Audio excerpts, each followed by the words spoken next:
Selamat pagi, siang, sore, ataupun malam dimanapun teman-teman berada. Nah, ada istilah tak kenal maka tak sayang. Walaupun sebenarnya sih aku nggak harus disayang juga ya sama kalian semua, tapi em, yang penting aku dikenal gitu. Jangan tiba-tiba nih siapa nih mau ngomongin apa nih gitu. Jadi aku perkenalan dulu ya teman-teman semua. Halo, perkenalkan nama aku Felicia. Nama lengkap aku Felicia Hananto. Aku biasa dipanggil Feli, tapi kalian juga boleh panggil aku Kak Feli, gak apa-apa. Tapi kalian please banget jangan panggil aku Dokter Feli gitu. Kenapa? Karena kita lagi nggak di rumah sakit nih ya. Aku juga bukan dokternya kalian. Jadi anggap aja aku teman-teman kalian yang dulunya sudah pernah melewati menjadi seorang mahasiswa kedokteran. Atau anggap jadi kakak-kakaan juga boleh gitu. Nah, sebenarnya aku mau ngapain ya di sini, teman-teman? Nah, aku mau ngebagiin sedikit nih, pasti teman-teman udah bisa baca sebenarnya di slide yang aku tunjukin di sini, yaitu 101 hacks, tadi hacks nih buat teman-teman mahasiswa kedokteran. Sama kayak tagline Genio, it's not that hard, seriously. Artinya, menjadi mahasiswa kedokteran sebenarnya sih nggak susah-susah banget kok. Beneran deh, serius. Buktinya aku lulus gitu. Nah, lanjut ya. Pertanyaan pertama nih, mau mengetahui tentang 101 study hacks ya. Teman-teman semua kan sekarang posisinya udah jadi mahasiswa kedokteran dimanapun teman-teman berada di kampus manapun nih. Aku punya pertanyaan buat teman-teman. Karena aku dulu berkampus di FKUNS, nah aku ingin bertanya nih, gimana sih caranya survive menjadi seorang mahasiswa kedokteran di FKUNS? Aku boleh sharing-sharing dikit ya, teman-teman ya. Aku percaya nih, teman-teman semua udah berjuang sedemikian rupa dari masa SMA untuk bisa sampai di posisi sekarang. Ada yang habis pulang sekolah masih harus ngeles, sampai akhirnya memupuk nilai yang bagus, raportnya udah oke banget, berjuang banget di SMA, akhirnya bisa masuk FK. Ada juga teman-teman yang sampai, aduh BTA mati-matian, try out terus, kemudian ikut SBMPTN bersama dengan teman-teman yang lain berjuang untuk sampai di sini. Nah, ketika kalian udah masuk dan kalian sekarang udah di sini, aku ingin mengucapkan selamat teman-teman. Selamat karena teman-teman makasih banget udah berjuang dan akhirnya bisa masuk FK. Kalian keren. Tapi ternyata masuk aja nggak cukup, teman-teman. Kalian habis masuk harus keluar dong gitu ya. Ini aku bukan bilang kalian harus drop out gitu, enggak ya. Itu pasti enggak banget. Tapi maksud aku adalah keluar dengan pencapaian yang baik, dengan IPK yang baik, dengan prestasi, dengan keterampilan, dengan banyak hal baik lainnya kalian harus keluar. Tapi dari masuk sampai keluar, kan kalian harus survive ya untuk bisa keluar dengan baik. Nah, aku akan bagiin nih, gimana ya caranya survive di FK, contohnya di FK UNS kayak dulu kampus aku berkuliah. Pertama nih ya, sebelum berperang, kan teman-teman semua harus mempersiapkan diri nih. Tahu dong lawannya kayak gimana, strateginya bagaimana. Nah, aku akan ngebagiin sedikit step by step yang akan kalian hadapi selama berkuliah di FK UNS. Ini dia yang akan kalian hadapi. Ada pembelajaran blok, ada skills lab, ada course mata kuliah umum atau kuliah MKU, ada field lab. Nah, di UNS ini satu-satunya yang memiliki field lab. Nanti aku akan jelasin di slide-slide berikutnya. Terus selanjutnya ada KKN untuk kuliah kerja nyata dan juga skripsi. Jadi mahasiswa kedokteran itu nggak lepas dari skripsi juga ya. Tapi KKN dan skripsi kalian akan hadapi di semester akhir atau di semester 7. Kalian akan berkuliah selama berapa tahun sih menjadi seorang mahasiswa kedokteran? Tentunya sebenarnya kita ini adalah long life learner ya. Mungkin sampai kalian udah tua, bercucu juga nih masih belajar-belajar terus gitu. Tapi selama dunia preklinik atau medical student, kalian akan kurang lebih 3,5 tahun menghadapi ini semua. Kak, apa sih pembelajaran blok? Apa sih skills lab? Oke, aku akan jelaskan di slide selanjutnya. Jadi, kalian akan menghadapi pembelajaran blok. Pembelajaran blok itu sebenarnya agak berbeda dari kehidupan kalian SMA, di mana kalau pembelajaran blok ini bukan mata pelajaran ya, jadi teman-teman. Kalau dulu kalian SMA mungkin kalian menghadapi ada mata pelajaran PKN, sejarah, biologi. Sementara karena kalian sudah memasuki dunia perkuliahan dan kalian sudah lebih menjurus ke jurusan kedokteran, tentunya kalian akan belajar segala hal yang berhubungan dengan tubuh manusia. Jadi, pembelajaran blok ini jatuhnya seperti bab gitu. Kayak misalnya kalian belajar biologi, kalian belajar bab sel. Nah, seperti itu. Begitulah pembelajaran blok. Di blok ini kalian akan menghadapi apa? Yaitu kalian akan menghadapi kuliah. Yang kedua, tikum. Yang ketiga, small group discussion dan diskusi tutorial. Nah, kuliah seperti biasa, kalian akan duduk di bangku kuliah dan mendengarkan teori-teori dari para dokter-dokter, dokter spesialis tentunya ya, terkait dengan blok yang kalian hadapi. Kemudian, yang kedua, kalian akan praktikum. Praktikum itu dilakukan dalam ranah laboratorium. Nah, di kedokteran ini pastinya kita tidak lepas dari teori saja gitu kan. Nanti saat memeriksa pasien dan menjadi dokter, kalian juga akan diperhadapkan pada banyak sekali pemeriksaan penunjang laboratorium. Nah, ketika kalian menjadi mahasiswa FK, kalian akan dihadapkan pada praktikum seperti farmasi, praktikum anatomi, praktikum em, mikrobiologi, parasit, dan sebagainya. Hal yang berhubungan dengan pembelajaran laboratorium. Nah, selanjutnya ada juga yang namanya small group discussion. Apa sih small group discussion? Ini adalah sistem pembelajaran diskusi secara kelompok kecil, di mana nantinya teman-teman akan dibagi dalam kelompok-kelompok kecil. Di dalam ruangan-ruangan, kalian akan diberikan suatu skenario kasus gitu. Nah, tapi kalau di SGD berbeda dengan diskusi tutorial.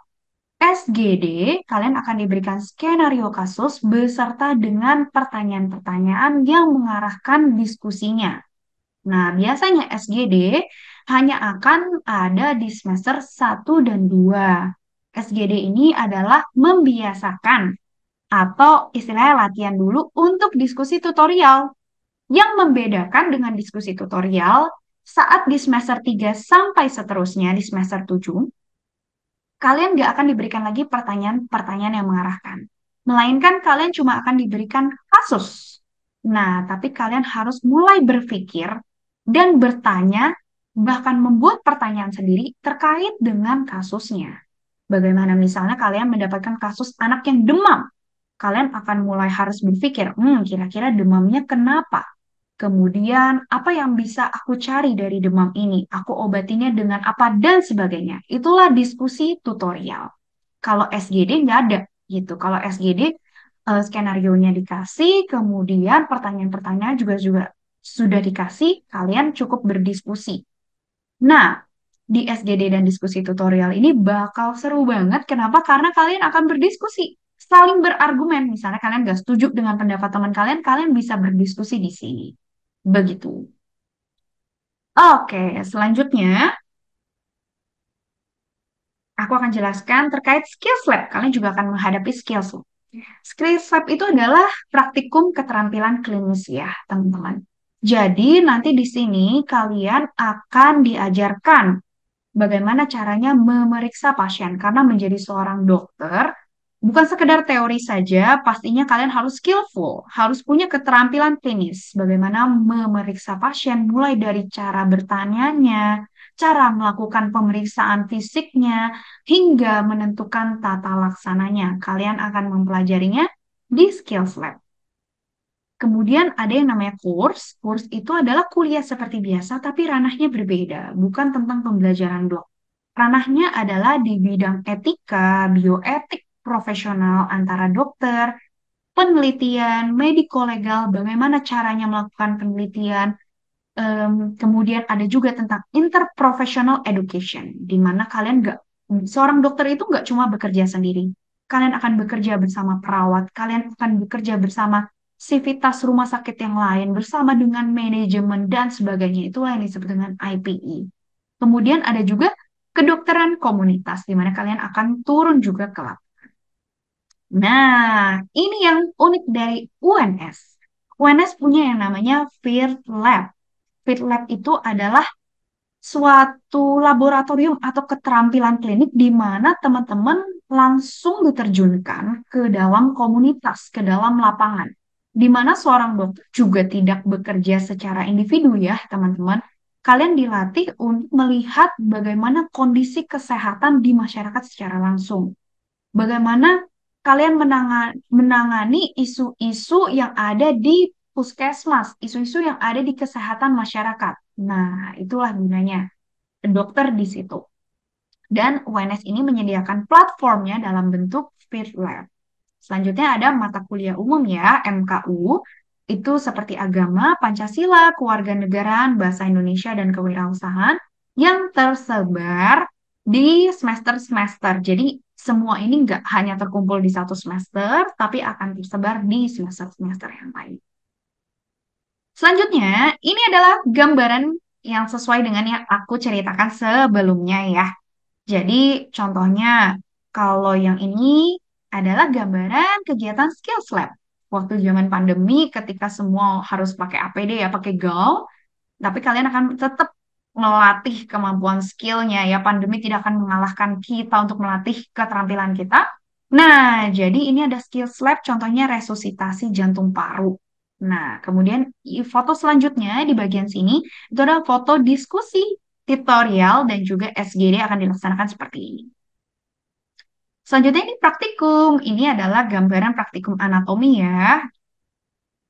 Next. Nah, aku akan memberikan kisi-kisi sedikit nih apa aja yang akan kalian hadapi. Khusus untuk semester 1 dan 2, kalian akan belajar yang normal-normal dulu. Oke? Ingat, normal-normal dulu. Karena pasti kalian akan kaget kalau tiba-tiba belajar yang normal, penyakit-penyakit. Jadi semester 1 dan 2 akan ditekankan pada hal-hal yang normal. Kalian akan ketemu lagi sama blok biologi sel, kalian ketemu lagi sama blok integumen muskuloskeletal. Apa tuh, Kak? Integumen itu kulit, muskuloskeletal itu adalah otot dan rangkanya atau tulang kita. Ada ketemu sistem pencernaan, tapi semua ini yang normalnya dulu ya, gitu. Lanjut semester 2 masih lanjutan dari semester 1 ya. Tadi kan belum terbahas tentang jantung paru atau kardiorespirasi, sistem berkemih, genitouropoetika, reproduksi, dan sebagainya. Dan ada MKU yang tersebar yang seperti aku bilang, ada bahasa Indonesia, ada kewarganegaraan. Masuk ke semester 3, nah ini dia yang kadang agak bikin kaget. Kenapa kalian akan diperhadapkan kepada blok-blok yang akan kalian sudah pelajari di semester 1 2, tapi dalam bentuk yang abnormal, yang kita sebut sebagai patologis. Jadi semester 3 hingga 7 nanti akan belajar nih yang patologis-patologisnya. Nah, di semester 6 kalian akan diperhadapkan pada KKN. Di semester 7 kalian juga ada skripsi. Nah, gitu. Jangan lupa ya mengerjakan skripsi gitu. Nanti kalian akan dilatih untuk melakukan penelitian karena menjadi seorang dokter juga bukan soal teori aja, tapi kita juga berkontribusi untuk memajukan ilmu pendidikan melalui penelitian-penelitian. Jadi kalian dilatih untuk melakukan penelitian, gitu ya. Nah, udah nih. Wah, sampai sini doang nih, Kak. Enggak dong ya. Tentunya kalian akan menghadapi yang namanya ujian-ujian hidup di FK, terutama di FK UNS. Ya, di FK manapun kalian akan menghadapi ujian hidup ya. Selain itu, apalagi Kak, kita harus tahu apa sih Kak tentang ujian-ujian hidup yang akan kita hadapi. Gitu. Aku akan jelasin sedikit ya. Ini dia sebenarnya ujian-ujian yang akan paling sering kalian temui di FK, FK manapun, termasuk FK UNS. Kalau kalian sudah melakukan pembelajaran blok, otomatis kalian akan melakukan ujian blok. Ujian blok ini adalah ujian teori yang nantinya akan diujikan menggunakan CBT atau Computer Based Testing ya, CBT. Nanti kalian akan ada soalnya, kalian klik-klik pilihan ganda jawaban yang benarnya. Itu adalah ujian blok. Yang kedua adalah skills lab.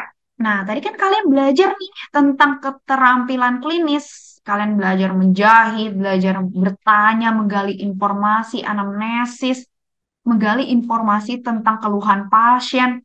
Kemudian semua itu juga harus diujikan. Diujikan dalam bentuk apa? Ada yang namanya OSCE. Hampir semua kampus memiliki ujian skills lab ini OSCE ya. OSCE itu adalah Objective Structure Clinical Examination. Artinya suatu pemeriksaan, suatu ujian keterampilan klinis yang secara objektif dan juga terstruktur. Ketika dalam pembelajaran skills lab, kalian akan belajar cara memeriksa dalam bentuk checklist yang runut. Kalian akan diberikan checklist, misalnya dimulai dari kalian memperkenalkan diri, kalian bertanya menggali tentang informasi penyakit pasien, kalian mencuci tangan, melakukan pemeriksaan, dan seterusnya. Itu secara runut disampaikan dalam bentuk checklist. Kalian belajar selama skills lab. Nah, selanjutnya kalian akan dinilai juga secara runut menggunakan checklist tersebut di dalam ujian OSCE. Wah, serem banget dong Kak ujian OSCE ini. Bener, deg-degan banget dan bahkan banyak orang lebih merasa deg-degan ujian OSCE daripada ujian CBT. Karena mungkin kalau CBT, ujian blok ini kan hanya memandang komputer ya. OSCE ini kalian akan ada pengujinya nih di tiap ruangan bersama dengan dokter-dokter spesialis yang akan menilai kalian dan bagaimana cara kalian melakukan pemeriksaan fisik. Nah, itu dia yang bikin deg-degan. Nanti aku akan ada fotonya OSCE itu kayak apa sih, Kak? Orang sering ngomong OSCE, OSCE, OSCE, OSCE itu kayak gimana? Gitu. Selanjutnya yang ketiga, kalian akan, karena kalian praktikum, kalian akan diperhadapkan pada beberapa tes di praktikum ya. Ada pretest, post-test, dan responsi. Nah, jadi ada yang namanya teman-teman asisten laboratorium, kakak-kakak asisten laboratorium. Kakak-kakak ini kalau di FKUNS nanti akan memberikan overview terkait dengan materi yang akan dipraktikumkan. Nah, ketika kakak-kakak sudah memberikan overview, maka akan dilakukan pretest gitu untuk memastikan kalian udah ngerti belum nih. Setelah itu, kalian akan menjalani praktikumnya dan setelah itu kalian post test gitu. Nah, ujian besar dari praktikum atau penilaian ujian kehidupan dari praktikum ini adalah responsi. Responsi ini beda-beda bentuknya. Misalnya kalau responsi anatomi, contoh doang ya, satu nih responsi anatomi. Karena kalian sudah praktikum, kalian sudah tahu nih, sudah melihat, oh bagaimana otot bicep yang asli. Ini otot bicep tendon. Nah, itu nanti kalian diujikan, ditunjuk benda aslinya, kalian menjawab gitu soal-soalnya. Nah, berbeda dengan pretest post-test yang biasanya hanya overview berupa PPT dan kalian tidak diberikan benda aslinya, tapi kalian menjawab soal-soal yang telah dibuat oleh kakak-kakak asisten laboratorium.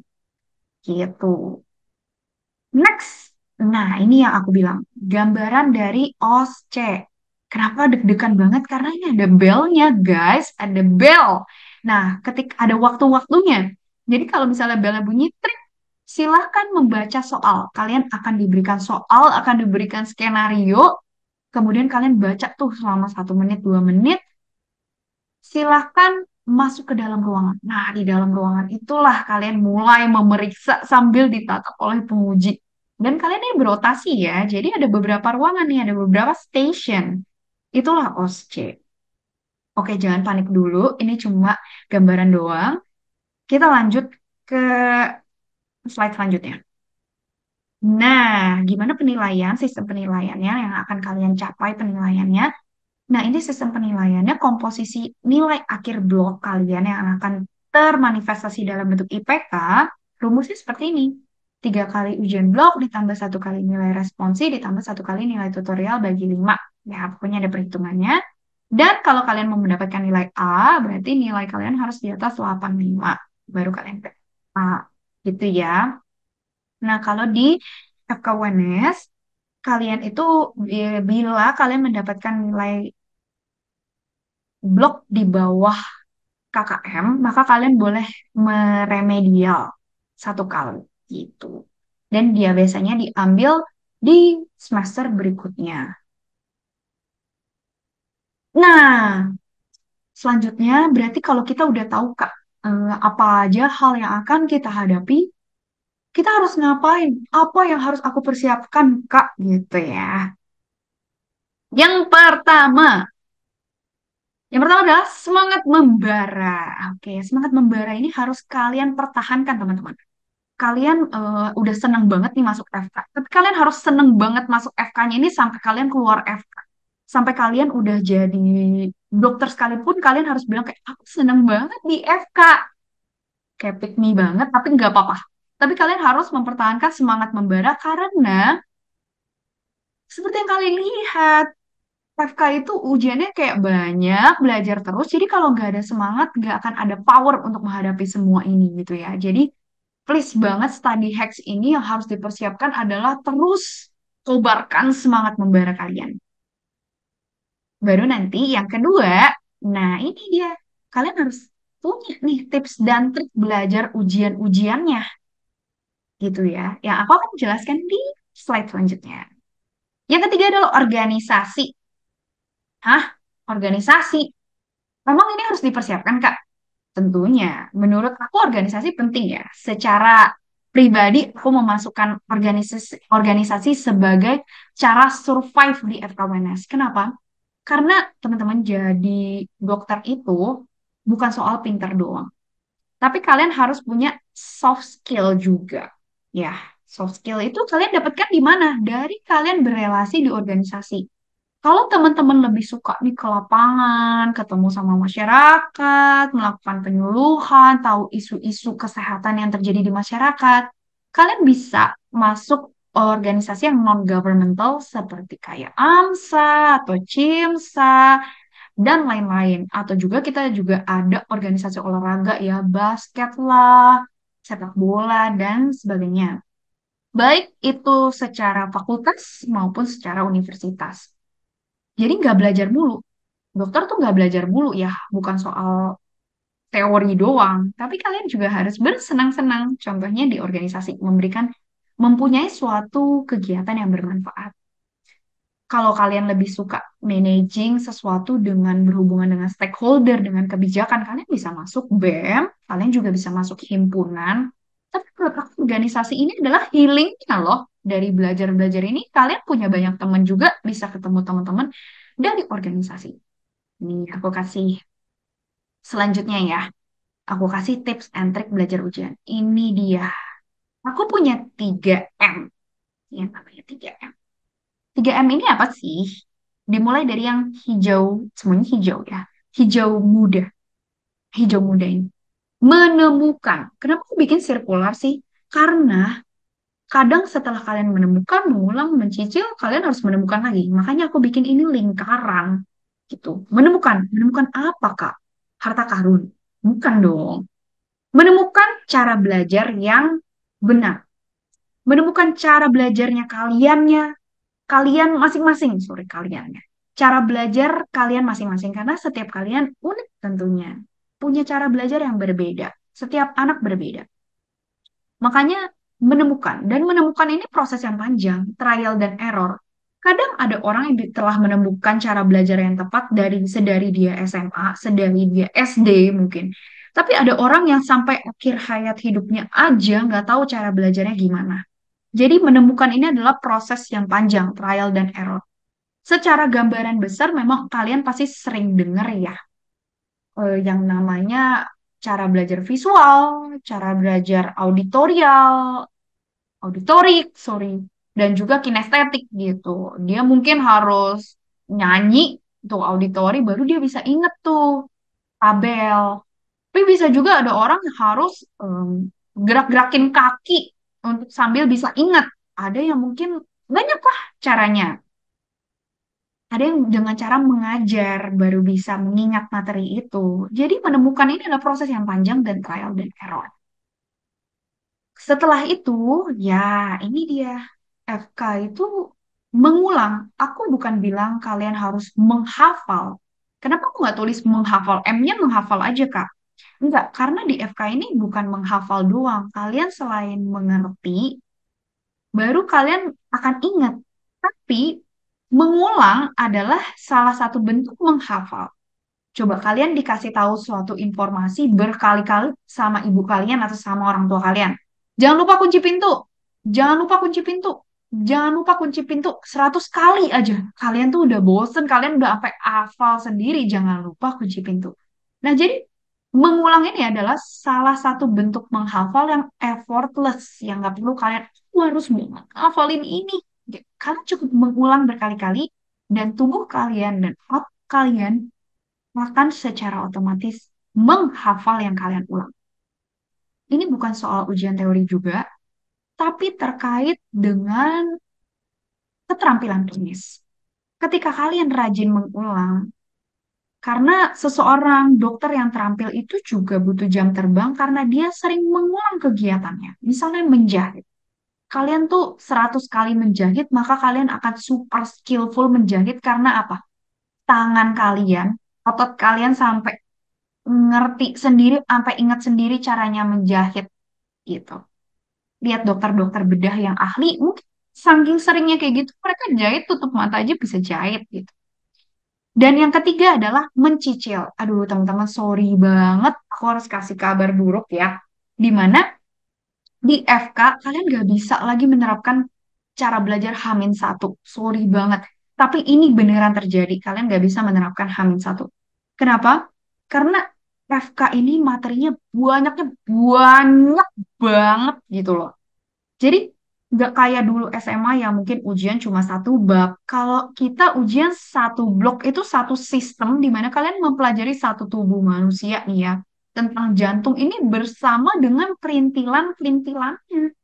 Jadi nggak bisa kalau nggak dicicil. Kalian akan, kalau kalian nekat melakukan mempelajari semuanya, misalnya kalian sudah ujian, sudah memiliki 20 PPT tapi hanya dicicil Hamin satu, kalian akan muntah sih aku yakin.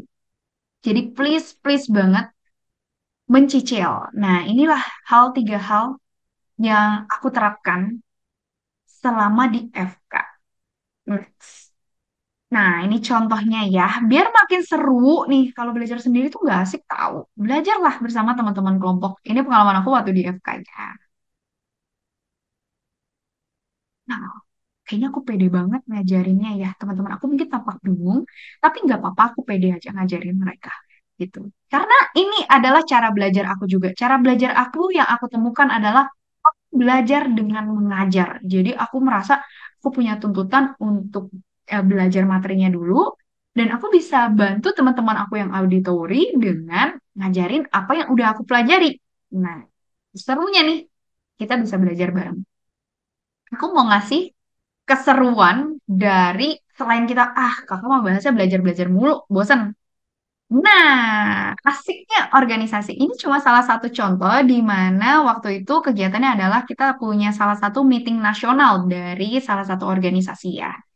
Nah, jadi dokter itu, mahasiswa kedokteran itu nggak belajar terus, nggak nerdy-nerdy yang baca buku terus, itu nggak. Ya,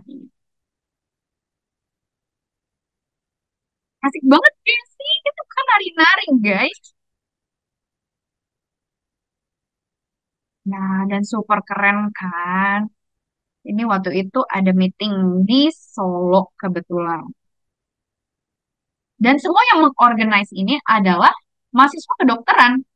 Jadi, even kita sibuk belajar, kita masih menyempatkan waktu untuk berelasi. Dan dengan adanya kegiatan organisasi, kalian itu bisa ketemu sama teman-teman universitas lain. Tuh, lihat kalian bisa sharing-sharing tentang pembelajaran dunia pembelajaran di sana. Kalian bisa terjun ke masyarakat dan ketemu langsung.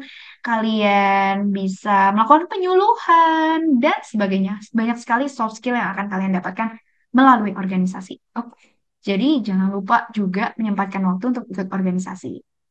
Nah, akan menjadi hal yang salah ya teman-teman. Kalau teman-teman memiliki proporsi organisasi lebih daripada tanggung jawab kalian. Orang tua kalian mengirim kalian ke sekolah kedokteran untuk lulus menjadi seorang dokter, bukan untuk menjadi organisator. Jadi, tetap jalankan tanggung jawab kalian sebagai seorang mahasiswa kedokteran. Jangan tinggalkan pembelajaran kalian demi organisasi, tapi organisasi itu proporsinya harus pas gitu antara belajar dengan organisasi. Oke? Kalau organisasinya lebih, itu jadi salah, salah kalian. Apalagi yang organisasi sampai meninggalkan tanggung jawab pembelajaran sampai remedial-remedial blok itu salah banget. Nah, dan kalau kalian kesulitan misalnya aduh, tapi punya waktu, Kak, gitu. Nah, makanya kalian bisa dengan ikut bimbel PJ nih, yo. Kita akan bantu nih dengan kakak-kakak. Aku punya waktunya belajarnya nanti aja waktu sama kakak-kakak. Ya, boleh juga. Jadi, jangan lupa nanti kita akan ketemu di kelas-kelas preklinik Injen. Nah, selain itu ya, makanya aku bilang selain berorganisasi, kalian juga bisa loh berprestasi. Contohnya, waktu itu aku punya pengalaman aku ikut lomba. Jadi ada lomba di salah satu eh, kedokteran ya, di dunia kedokteran di FK ini ada lomba yang disebut dengan International Indonesian Medical Olympiad atau IMU. Nah, dan ada beberapa cabang di dalamnya. Di IMO ini aku kebetulan diberikan kesempatan ikut di cabang muskuloskeletal dan ternyata dan waktu itu seru banget karena aku bisa jalan-jalan juga ke Kalimantan dan dibayarin loh sama kampus. Jadi jangan lupa guys, sempatkan diri untuk tetap berprestasi. Ikut lomba bisa, ikut organisasi bisa. Jadi kalian skillful. Next ya. Nah, sebelum kita bahas koas, Kak, berarti habis kita sarjana kedokteran nih, habis skripsi, oke, graduation, udah dong, bisa jadi dokter dong. Oh, tidak semudah itu, Ferguson. Kita ini lama banget sekolahnya gitu ya. Tadi kan baru 3,5, lanjut dong. Kalian ini belum jadi apa-apa, baru sarjana kedokteran dan gelar kalian nggak bisa digunakan untuk berpraktek. Dan pasti ada yang bilang dong, kalian udah tahu, ada yang sering dengar, aduh aku lagi koas, koas, koas, koas tuh apa Kak? Jadi, Kak ini tahapan setelah nanti jadi sarjana kedokteran, jadi lulus dulu apa koas dulu baru lulus Kak? Dan gimana caranya supaya bisa koas Kak? Nah, kalau di FKUNS, setelah kalian menghadapi skripsi, kalian juga akan nanti menghadapi yang namanya ujian kompre, di mana ujian kompre itu akan menentukan batch kalian masuk koas, gitu. Karena di FKUNS ada kloter-kloter masuk koas dan setiap batch itu hanya bisa masuk 60 orang. Nanti harus nunggu berapa bulan untuk masuk batch selanjutnya. Dan ini semua ditentukan dari nilai ujian kompre atau ujian komprehensif. Nah, ujian komprehensif itu mirip sama ujian blok, tapi bedanya ini mencakup semua sistem. Oke, jadi digabung. Kemudian baru nanti akan ditentukan, diurutkan siapa 60 orang pertama yang akan masuk batch pertama, batch kedua, dan selanjutnya. Begitu. Terus koas itu apa, Kak? Oke, selanjutnya kita akan bahas koas ya. Koas itu disebut juga dengan dokter muda atau ko-asisten yang artinya kalian akan menjadi asisten seseorang. Di mana ini adalah tahap akhir setelah pendidikan sarjana kedokteran. Jadi setelah sarjana kedokteran bukan endingnya, tapi kalian harus menghadapi dunia profesi, kalian melihat dulu dunia profesi menjadi seorang dokter muda. Kalian akan berpraktek, ya, kalian akan berpraktek di rumah sakit di bawah bimbingan, tenang aja nggak akan dilepas. Kalian akan di bawah bimbingan staf pengajar yaitu dokter spesialis. Berapa lama Kak koas nih? Kalian akan menghadapi koas kurang lebih 2 tahun. Dan selama 2 tahun ini akan ada stase-stase juga ya. Apa yang disebut stase-stase nih? Dan ngapain aja di koas? Nah, ini pertanyaan selanjutnya. Tadang! Jadi, kalian akan bimbingan langsung bersama dengan dokter-dokter spesialis, menghadapi pasien langsung dan melihat, mengobservasi gitu ya, mengobservasi gimana nih dokter-dokter spesialis ini menghadapi pasien, melakukan pemeriksaan, menterapi pasien, itulah bimbingan secara langsung. Tapi terlepas dari itu juga ada diskusi kasus, diskusi ilmiah, jurnal reading yang ini nantinya akan kalian hadapi. Baru karena kalian terrotasi dalam bentuk stase-stase, pastinya kalian akan menghadapi ujian stase. Ujian stase itu beda-beda teman-teman, tergantung dari stasenya apa. Ada dokter yang menghendaki untuk ujian stase menggunakan kasus, laporan kasus. Ada juga yang pengen seperti OSCE juga. Ada juga yang hanya ingin ujian tulis, banyak sekali bentuknya ujian stase. Kak, boleh tahu nggak? Kita nanti akan dihadapkan pada stase apa aja? Boleh dong. Nah, ini dia. Kurang lebih ada 18 stase dengan SKS tertera. Kalian akan menghadapi ini semua 80 minggu selama kurang lebih 2 tahun ya. Ada kedokteran jiwa, ada anak, ada penyakit dalam, dan sebagainya. Gitu. Nah, ini waktu koas. Ini adalah gambaran nih ya ketika waktu koas nih. Ketika ada bimbingannya juga tetap bersama kalau di rumah sakit pendidikan biasanya ada senior-senior residen, ada dokter-dokter residen, itu dokter-dokter yang sedang menjalani pendidikan spesialis. Mereka juga akan menjadi mentor kita selain dokter-dokter spesialis ya. Jadi kadang kita ada di bawah bimbingan residen juga. Ini ketika aku lagi stase neurologi, kemudian ini waktu aku lagi stase jantung bersama residen jantung. Ini waktu stase forensik, seru banget otopsi-otopsi orang gitu ya. Nah, gongnya dari ini semua apa sih? Eh, setelah kalian mengakhiri semua stase yang udah kalian hadapi, gongnya itu adalah UKMPPD. Ini nih yang orang-orang paling takutkan. UKMPPD. Apa tuh Kak? UKMPPD. UKMPPD adalah ujian kompetensi kedokteran, pendidikan dokter. Ya, intinya adalah ujian untuk teman-teman calon dokter Indonesia. Ya, jadi biasanya teman-teman eh, akan menghadapi UKMPPD dan juga OSCE untuk mendapatkan gelar dokter.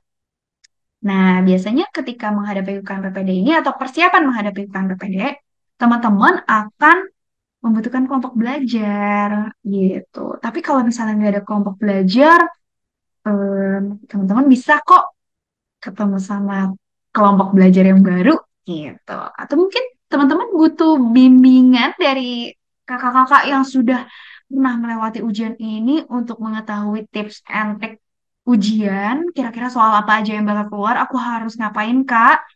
Bisa banget. Nah, nanti kalau ketika teman-teman akan menghadapi UKMPPD atau ujian-ujian OSCE, boleh juga nanti akan ketemu sama kakak-kakak lagi di Bimbel Ingenio yang akan membantu kalian untuk menghadapi ujian UKMPPD untuk bisa kalian mendapatkan nilai UKMPPD yang sempurna sesuai dengan keinginan kalian. Tuh. Nanti kita akan membantu sistem cara belajar kalian. Jadi sebenarnya dunia kedokteran itu ya it's not that hard seriously kayak tagline Ingenio gitu. Nah, paling sekian teman-teman. Terima kasih banget buat waktunya udah mau dengerin aku ngoceh-ngoceh banyak ya. Sharing-sharing sedikit, kasih tips and trick sedikit tentang gimana caranya survive di FK. Dan aku yakin teman-teman semua pasti banget survive karena kalian semua pinter-pinter, kalian semua rajin-rajin, dan kalian pasti akan survive dan bertanggung jawab terhadap belajar kalian. Dan pastinya aku sangat mengharapkan akan ketemu kalian lagi di Zoom-Zoom, entah itu di belajar bersama dengan Bimbel Ingenio, ataupun ketemu di tempat-tempat lain gitu ya teman-teman. Terima kasih sekali lagi sudah mau mendengarkan, dan sampai jumpa.